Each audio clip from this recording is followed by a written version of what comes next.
శ్రీ షిరిడి సాయిబాబా జీవిత చరిత్ర 5వ అధ్యాయము. ఏ విధమైన ఇబ్బందులు లేకుండా హాయిగా సుఖంగా పెళ్లి బృందం షిరిడీకి చేరుకున్నది. ఏ ఒక్కరిలోనూ ప్రయాణపు అలసట గాని మరే విధమైన కష్టం గాని లేదు. ఆ ఫకీరును ముందుగా కూర్చోపెట్టడం వలనో ఏమో ఆ ప్రయాణం నిర్విఘ్నంగా నిరాటంకంగా జయప్రదంగా జరిగిందని చాంద్ పాటిల్ గట్టిగా నమ్మారు. ఊరికి వెలుపలగల ఉన్న ఖండోబా మందిరాన్ని ఆనుకొని ఉన్న పెద్ద వేప చెట్టు తోవులో బళ్లను ఆపుగానే ఆనందంతో అందరూ బళ్ళు దిగి చకచకా వియ్యాల వారి విడిది ఇంటికి పరుగున తీశారు. ఏదో లోకంలో విహరిస్తున్నట్లుగా ఉన్న ఆ బాల ఫకీరు మాత్రం ఆఖరికి అందరూ వెళ్ళిపోయిన తర్వాత బండి నుంచి దిగి ధీర గంభీరమైన అడుగులు వేసుకుంటూ భూగోళపు అంచులను తాకుతున్నాయన్నట్లుగా చూపులను అనంత దూరాలకు కేంద్రీకరించి దివ్య తేజస్సుతో ముందుకు సాగుతున్నారు. ఆ ఫకీరును చూసిన మహల్సాపతికి ఆయన సాక్షాత్తు దైవస్వరూపుడనే భావన స్ఫురించింది. మహల్సాపతి ఎక్కువగా కబీర్ పద్యాలను చదువుతూ ఉండేవారు. కబీర్ భగవంతుణ్ణి సాయి అని సంబోధించారు తన సాహిత్యంలో. అందువలన మహల్సాపతి ఆ ఫకీరుని చూడగానే తనకు తెలియకుండానే తాను పూజారిగా ఉంటున్న ఖండోబా మందిరంలో నుంచి బయటకు వచ్చి అప్రయత్నంగానే 2 చేతులు చాచి దయచేయండి సాయి అని సాధారణంగా ఆహ్వానించారు. ఈ విధముగా యువకుడైన ఆ ఫకీరునకు మహల్సాపతి చేత మొదటిసారిగా సాయి అని పేరు పెట్టబడింది. ఆ తర్వాత సాయి బాబాగా వారు ప్రసిద్ధి చెందారు. బాబా అంటే తండ్రి అని అర్థం. లోగడ తాను కొన్ని రోజులు ఉన్న ఊరి వెలుపల గల వేప చెట్టు దగ్గరికే మళ్లీ వెళ్లారు. ఆ వేప చెట్టు కింద ఉన్న గురుద్వాన్ ద్వారకామాయ పెంకుశాల దివ్య శక్తులు సాయి దేవునితో ఒక్కసారి సంభాషించాయి. అవి భాష కందని మాటలు. ఆ స్థితిలోని వారికే అవి అర్థమవుతాయి. సామాన్యులకు కనిపించవు, వినిపించవు. ఈ విధముగా రెండవసారి షిరిడీకి 1858లో సాయి చేరుకున్నారు. అప్పటి నుంచి సుమారు 2 సంవత్సరాలు సాయి ప్రతిరోజూ 5 ఇళ్ల వద్ద భిక్ష తీసుకొనుచు ఆ వేప చెట్టు కిందే ఉండేవారు. పగట వేళలో అప్పుడప్పుడు దగ్గరలో గల అడవి ప్రాంతాలకెళ్లి ఏకాంతంగా ఉంటూ ఉండేవారు. ఒక్కోసారి 4-5 రోజులకు పైగా అడవిలోనే ఉండేవారు. ఆహారం గాని చివరికి నీళ్లు గాని దొరకని ప్రాంతాల్లో ఉండేవారు. దేవీదాస్, జానకీదాస్ అనే సాత్వికుల భక్తులు సాయిబాబాను ఒక గొప్ప శక్తిగల వారినిగా గుర్తించి తరచూ ఆయనతో సంభాషిస్తూ ఉండేవారు. మహల్సాపతి కూడా అప్పుడప్పుడు వచ్చి బాబా దగ్గర వేప చెట్టు వద్ద కొంతసేపు కూర్చొని వెళ్ళేవారు. గ్రామస్తులలో చాలా మంది లోగడ కొన్నాళ్ళు ఆ షిరిడీ గ్రామంలో ఉండి అనేక మంది వ్యాధులను నయం చేసిన యోగిగా ఆయనను గుర్తించడం వలన తిరిగి ఆయన నుంచి రోగాలను, మూలికలను, ఆకులను, పసరులను మందులుగా పొంది రోగ విముక్తి పొందుతూ ఉండేవారు. ఈయనకు గొప్ప వైద్యుడనే పేరు వచ్చింది. అదే విధంగా ఈయనను గొప్ప ఆధ్యాత్మిక శక్తులు గల మహాపురుషునిగా గుర్తించారు. అందువలన క్రమంగా ఈయన యందు కొందరు ఆకర్షితులయ్యారు. అలా దగ్గర కాబడిన భక్తులలో కొందరు సాయి నివాసాన్ని వేప చెట్టు కింద నుంచి పక్కనే గల పాడుపడి శిథిలావస్థలో ఉన్న మసీదులోనికి మార్చే ప్రయత్నం చేశారు. భక్తుల కోరిక మేరకు కాదనలేక సాయి వారి కోరిన ప్రకారం పాడుబడిన మసీదులోనికి తన నివాసాన్ని మారుస్తారు. ఆ తర్వాత భక్తులు క్రమక్రమంగా దానిని బాగుచేసి పైకప్పు కూడా వేస్తారు. ఇలా సుమారు 1860లో ఆ మసీదు సాధారణ నివాస యోగ్యంగా తయారవుతుంది. సాధారణంగా ప్రతిరోజు సాయి భిక్షకు వెళ్ళు 5 ఇళ్లు గణపతిరావు కుమారుడు తాత్యా పాటిల్, 2 వామన సకారాం, 3 నందసవాయ రామవాణి, 4 మాధవరావు దేశపాండే, 5 అప్పాజీ పాటిల్. మసీదు ముందు గోడను ఆనుకొని చిన్న ప్రాథమిక పాఠశాల ఉండేది. అందులో మాస్టారుగా పనిచేశాడు శ్యామ. అందువలన అతడు సాయికి దగ్గరవుతూ వచ్చారు. మహల్సాపతి కూడా తరచుగా సాయి దగ్గరకు వచ్చి రాత్రి చాలా పొద్దుపోయే వరకు కూడా అప్పుడప్పుడు ఏవో విషయాలను చర్చిస్తూ ఉండేవారు. అది చూసిన శ్యామ కూడా వారితో జత కలిసేవారు. గణపతిరావు కోటే భార్య బాయిజాబాయికి అతని కుమారుడు తాత్యాకు సాయి మీద ఎనలేని ప్రేమ, గౌరవాలు ఏర్పడ్డాయి. ప్రతిరోజు సాయి తమ ఇంటికి వచ్చి భిక్ష తీసుకునేది. వాళ్ళు భోజనం చేసేవాళ్ళు కాదు. గ్రామ మునసబు బాటేకు మాత్రం ఫకీరు బాలుడైన సాయి ఒక మోసగాడని, తాను కష్టపడి పని చేయకపోవటమే కాకుండా ఇతరుల కాలాన్ని కూడా దుర్వినియోగం చేస్తూ అనవసరపు ఉపన్యాసాలు ఇస్తూ ఉంటాడని అపోహపడేవాడు. అదే విషయాన్ని బాహాటంగా అంటూ విమర్శిస్తూ ఉండేవారు. 1861వ సంవత్సరంలోని వర్షాకాలం భయంకరమైన తుఫాను ప్రారంభమైనది.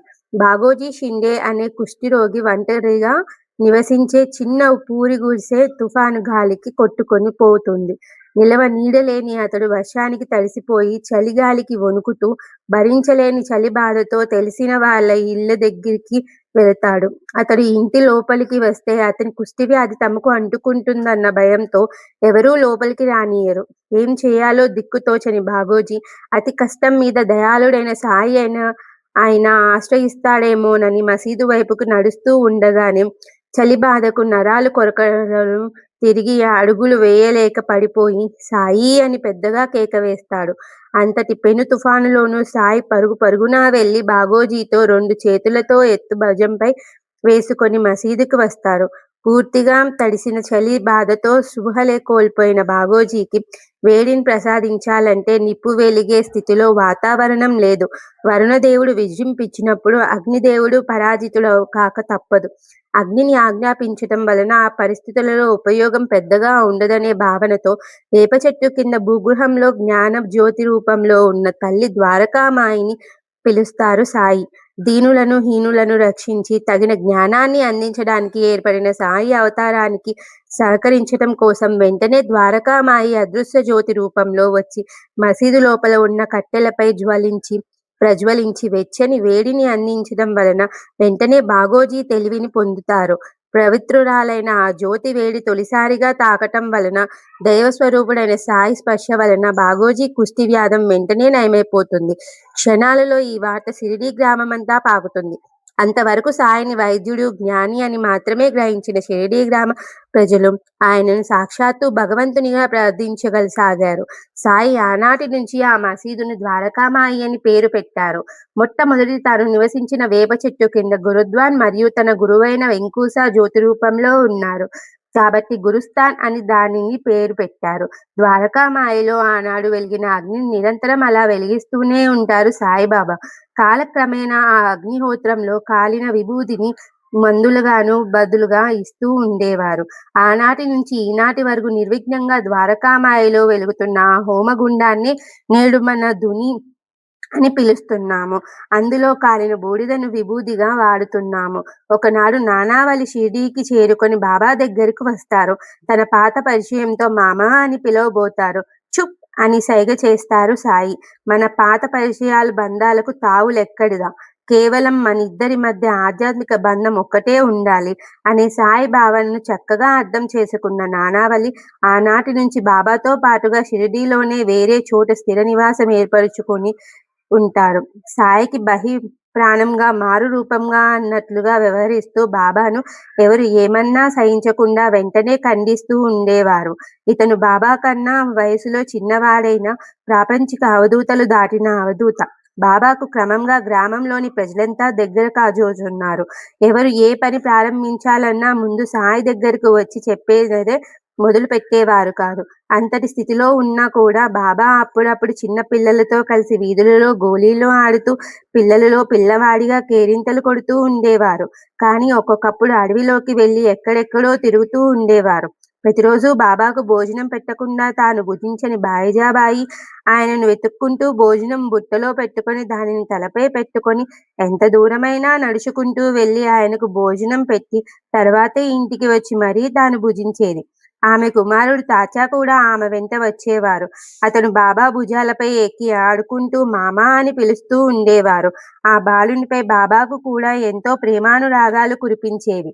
సాయిబాబా వలన షిరిడీ గ్రామం ప్రసిద్ధి చెందింది. వారి సంసార బంధాలను జయించారు. జ్ఞానమూర్తి ఉదార స్వభావం గలవారు, నశించే వస్తువులపై ప్రేమ లేనివారు, ఎప్పుడూ ఆత్మవలోకంలో ఉండేవారు. వారి మనసు అద్దం వలె స్వచ్ఛమైనది. ఆశాపాశాలకు లొంగని వారు, మానవమానాలకు లెక్కించని వారు, గొప్ప బీద అనే తేడాలు లేనివారు, ఒకే చోట నివసిస్తూ ఉన్న దూర ప్రాంతాల్లో ఎక్కడ ఏం జరుగుతున్నది అని ఆయనకు తెలుసు. సమస్త స్థితులు ఆయన పాదాల చెంత ఉన్నా ఏనాడూ ఆ శక్తులు ఉపయోగించని వారు. ఇలాంటి మహాశక్తివంతుడు, మహామాన్వితుడైన సాయి స్పర్శ సంసార బంధముల నుంచి విముక్తిని కలిగించి ఆత్మ సాక్షాత్కారాన్ని కలిగించగలదు. వారి పాదోదకము పాపములను నశింపచేసి పవిత్రపరచు శక్తి కలది. వారి ఊది సర్వరోగ నివారిణి, సర్వశుద్ధి ప్రదాయిని. వారి ఆజ్ఞ వేదవాక్కు. వారు అలసట గాని, నిరుత్సాహం గాని, అమిత ఆనందాన్ని గాని ఎరుగని సచ్చిదానంద స్వరూపులు. సాయి యొక్క ఈ నిజ స్థితిని త్వరలోనే అందరూ గ్రహిస్తారు.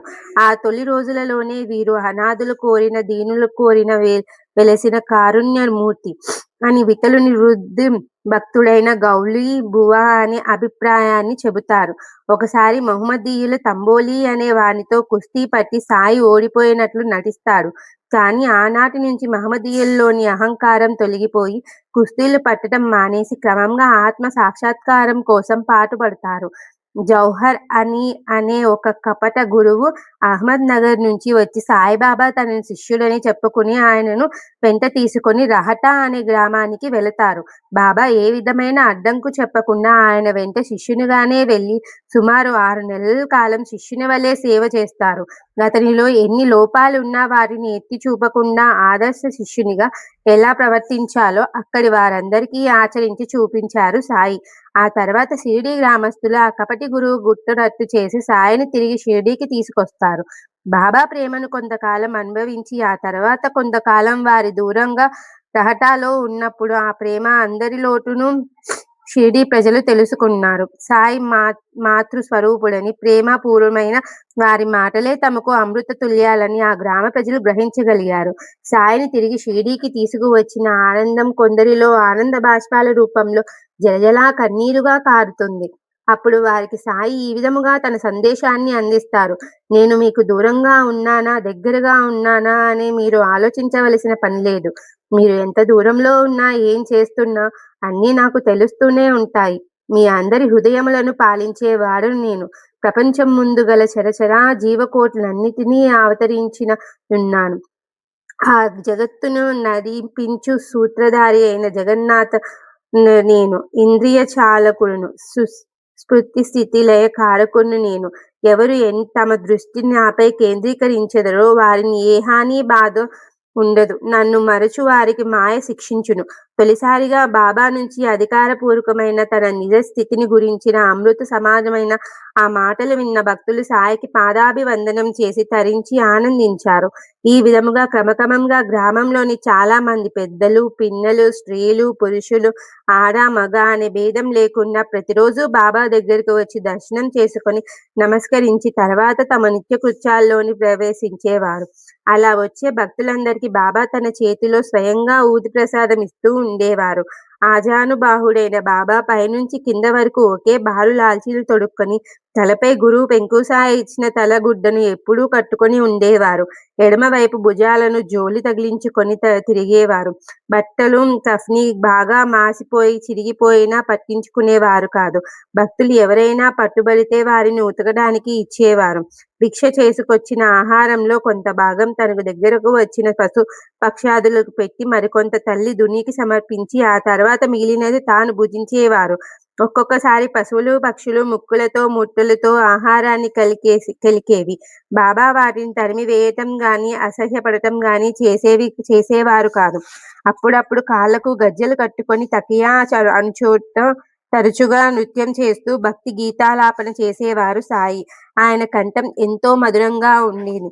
ఒక్కొక్కప్పుడు పారవస్యంలో ఆయన పాటలు పాడుతున్నప్పుడు చుట్టుపక్కల గల జనులతో పాటు జంతుజాలం కూడా పోగే ఆ వైభవాన్ని తనివితీరా చూసి విని ఆనందించేవి. అప్పట్లో దేశం నలుమూలలో హిందూ ముస్లిం మత విభేదాలు బాగా ఉండేవి. ఆంగ్లేయులు కావాలని ఈ అశాంతిని సృష్టించేవారు. షిరిడీ గ్రామంలో కూడా ఈ భేదం కొట్టొచ్చినట్లుగా కనబడుతూ ఉండేది. ఆనాటి దేశకాల పరిస్థితులను బట్టి ముస్లిం మహమ్మదీయుల ద్వారకామాయి అని బట్టి తన జన్మ వృత్తాంతం గాని, తల్లిదండ్రుల వివరాలు గాని ఎవరికీ తెలియచేయలేదు. ముస్లిం మసీదుకు ద్వారకామాయి అని పేరు పెట్టారు. స్వయంగా వారి వేషం ముస్లిం ఫకీరును పోలి ఉండేది. మసీదులో హిందువులకు పవిత్రమైన అగ్నిహోత్రాన్ని నిరంతరం వెలిగిస్తూ ఉండేవారు. మసీదు ముందు భాగంలో ఎడమవైపుగా తులసి కోట పెట్టించారు. ఈ విధంగా హిందూ, ముస్లిం ఆచారాలు రెండిటినీ కలగపులకంగా ఏర్పాటు చేసి, రెండు మతస్థుల వారిని తన వైపు లాక్కొని యథార్థ జ్ఞానాన్ని ఇరు మతాల వారిని బోధిస్తూ మత సామరస్యాన్ని, సమజీవనాన్ని కృషి చేస్తూ ఉండేవారు. క్రమంగా సాయిబాబా పేరు షిరిడీ పరిసరాలను దాటి బొంబాయి లాంటి దూర ప్రాంతాల వరకు వ్యాపించడం ప్రారంభమైనది.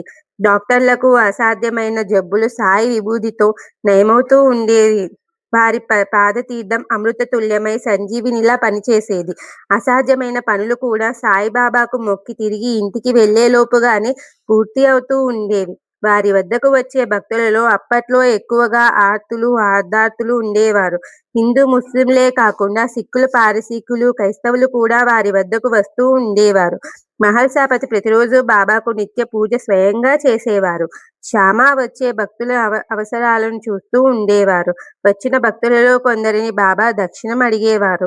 కొందరు వారంతట వారుగా ఇస్తున్నా తీసుకునేవారు కాదు. అలా తీసుకున్న ధనాన్ని తను ఆశ్రయించి బతికే పేదలకు ఇస్తూ ఉండేవారు సాయి. గ్రామ మునసబు బాటేకు బాబా చేసే ఈ అనవసరపు అట్టహాసాలు వ్యర్థమని, ఏవో కనుకట్టు లాంటి క్షుద్ర విద్యలతో ఈ పనులన్నీ చేస్తున్నాడనే భావన మనసులో బాగా పడిపోతుంది. బాబా చేసే పనులలో ఏదో లోపం చూపించి అసమర్థుడని భక్తులందరికీ నిరూపించాలనే ప్రయత్నం ఉంటాడు. సాయికి దీపాలు వెలిగించమంటే చాలా ఇష్టం. గ్రామంలో గల దుకాణదారుల నుంచి నూనెతో యాచించి దానితో ప్రతిరోజు మసీదులో రాత్రిపూట దీపాలను వెలిగిస్తూ ఉంటారు సాయి. కాబట్టి దుకాణదారులను కట్టడి చేసి నూనెను ఇవ్వకుండా చేయటం, మసీదులో దీపాలు వెలగకుండా చేయిస్తే బాబా యొక్క అసమర్థత అందరికీ తెలిసిపోతుందనే ఆలోచన చేసి తన శక్తియుక్తులకు ఉపయోగించి ఒకరోజు ఎవరూ ఆయనకు నూనె ఇవ్వకుండా చేస్తారు. సాయి కలత చెందకుండా తిరిగి మసీదుకు వచ్చి బాగోజీతో మంచి నీటిని తెప్పించి దానిని త్రాగుతారు. అలా త్రాగిన నీటిని తిరిగి లోటాలోకి వాంతు చేసుకొని కక్కుతారు. కడుపులో నుంచి తిరిగి వచ్చేటప్పుడు నీరు నూనెగా మారుతుంది. ఆ నీటితో బాగోజీ దీపాలు వెలిగించగా తెల్లవార్లు మసీదులో దీపాలు వెలగటం చూసి నూనెని ఇవ్వటం నిరాకరించిన వారంతా పరిగెత్తుకుంటూ వచ్చి బాబా పాదాలపై పడి క్షమాపణ కోరుతారు. భక్తులు తమ ప్రేమ కొద్దీ బాబాకు ప్రతిరోజు పాదపూజ చేస్తూ, కుంకుమ పెట్టి, చందనం పూస్తూ, మంగళ హారతులిస్తూ ఉండేవారు. బాబాకు వీటి యందు ఆసక్తి లేకపోయినా భక్తుల ప్రేమను కాదనలేక ఊరుకునేవారు. రౌహల్లా అనే ఒక ముస్లిం భక్తుడు మత ఛాందస్సుతో మహమ్మదీయుల ఆచారాలకు విరుద్ధంగా గంట కొట్టడం, ఆరతి ఇవ్వటం చేస్తున్నారు. చేసేది భక్తులైనా దీనికి మూలకారకుడు సాయిబాబాయే కాబట్టి అతనిని అంతం చేయాలనే ఆలోచనతో ఒకనాడు రాత్రిపూట బాబా మసీదు బయట తిరిగే సమయం చూసి కర్రతో తలపై కొట్టి చంపాలనే ఉద్దేశంతో పొంచి ఉంటారు. సాయి బయటకు వచ్చేటప్పుడు వెనుక నుంచి తలపై కొట్టబోయే సమయంలో బాబా వెనక్కు తిరిగి తన కళ్ళను పెద్దవి చేసి దృష్టిని అతనిపై కేంద్రీకరిస్తారు. రెండు కళ్ళల్లో నుంచి బయలమైన రెండు వెలుగులు కిరణాలు వెలువడి రోహల్లా రెండు చేతులను తాకుతాయి. అతనిలోని జీవసత్వాలు కృంగిపోతాయి. చేతులలో నుంచి కర్ర కింద పడిపోతుంది. వెంటనే సాయి ప్రసన్నుడై తన చేతిని ఎత్తి అభయహస్తం చూపగా అందులో మక్కా, మదీనాలు, పవిత్ర ఖురానా గ్రంథాలు కనిపిస్తాయి. అప్పుడు రోహల్లా యా అల్లా అంటూ బాబా పాదాలపై పడతారు. హిందూ, మహమ్మదీయ మతముల మధ్య స్నేహభావం పెంచటానికి బాబా చాలా ప్రయత్నించేవారు. బాబా బోధనల సారాంశం హిందువుల దేవుడైన రాముడు, మహమ్మదీయుల దేవుడైన రహీం ఇద్దరూ ఒక్కరే. వారిద్దరికీ భేదం లేదు. అలాంటప్పుడు వారి భక్తుల అజ్ఞానంతో పోట్లాడుకుంటారెందుకు? అన్ని మతాలు, జాతులు సోదరభావంతో కలిసిమెలిసి ఉండి జాతీయ సమైక్యత సాధించాలి. వివాదములు, ఘర్షణలు, అల్లర్ల వల్ల ప్రయోజనం ఉండదు. ఎవరితోనూ పోటీ పడవద్దు. మీ అభివృద్ధికి మీరు చూసుకోండి. యోగము, త్యాగము, తపస్సు, జ్ఞానము మోక్షానికి దారులు. వీటిలో ఎవరికి వీలైన వాటిని వారు పాటించి మోక్షం పొందవచ్చును. ఎవరైనా నీకు అపకారం చేసినా తిరిగి వారికి నీవు అపకారం చేయవద్దు. వీలైనంత మంచిని ఇతరులకు చేస్తూనే ఉండాలి. సాయి తన గొప్పతనాన్ని బహటంగా ఎప్పుడూ ప్రదర్శించేవారు కాదు. వారికి శరీరం అభిమానం లేదు. తన భక్తుల యందు వారికి అంతులేని ప్రేమ. వారి దర్శనానికి వచ్చే భక్తుల యొక్క భూత, భవిష్యత్ వర్తమానాలు చెబుతూ ఉండేవారు. స్నేహితులు, విరోధులు కూడా వారికి సమానులే. షిరిడీ ప్రజలు అజ్ఞానులైనప్పటికీ బాబా యందు అంతులేని ప్రేమను, భక్తిని కలిగి ఉండేవారు. భగవంతునికి గల 6 సహజ లక్షణములో బాబాలో ఉండేవి. 1 కీర్తి, 2 ధనము, 3 అభిమానము లేకుండుట, 4 జ్ఞానము, 5 మహిమ, 6 ఔదార్యము. భక్తులకు బాబా ఇచ్చు అభయవాక్యములను వర్ణనాతీతంగా బానిసలలో బానిసను నేను మీకు ఋణస్థుడను. మీ దర్శనముచే నేను తృప్తుడనైతిని.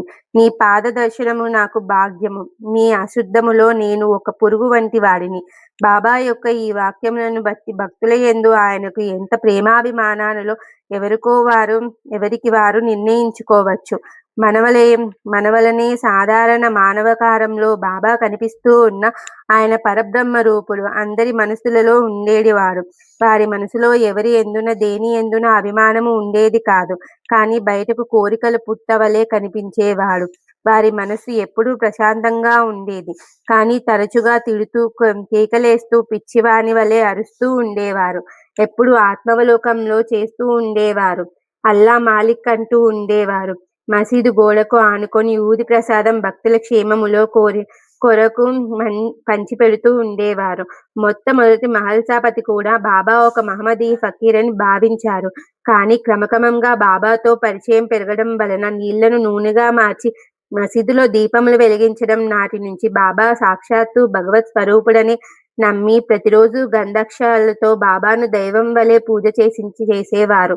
ఆరతి ఇచ్చేవారు. భక్తి పారవస్యంలో అప్పుడప్పుడు పాటలు కూడా పాడేవారు. ఇది మహల్సాపతికి ప్రతిరోజు ప్రారంభంలోని దినచర్య.